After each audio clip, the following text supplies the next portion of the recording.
খাওয়ার সময় বিসমিল্লাহ বলা যাবে কিনা? অনেকে বলে বিসমিল্লাহ বললে রোগে বরকত হয়ে যাবে, এটা কি সঠিক? ভাই, ওষুধ খাওয়ার সময় বিসমিল্লাহ বলবেন কিনা?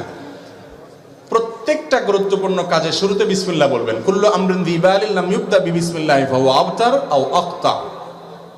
যে কোনো গুরুত্বপূর্ণ কাজ আল্লাহর নাম নিয়ে শুরু না করলে ওটা অপূর্ণাঙ্গ থাকবে। এই জন্য ওষুধ পান করা, ওষুধ সেবন করার সময় কি করবেন? বিসমিল্লাহ বলেই সেবন করবেন।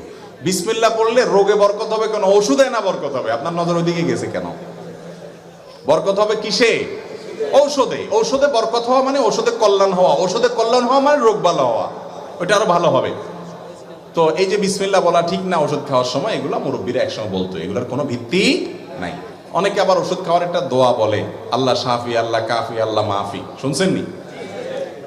এটাও বানায় নিছে কেউ একজন, এগুলোর কোনো ভিত্তি নাই ভাই। আল্লাহ শাফি, আল্লাহ শেফা দানকারী, আল্লাহ কাফি, আল্লাহ যথেষ্ট, আল্লাহ মাফি।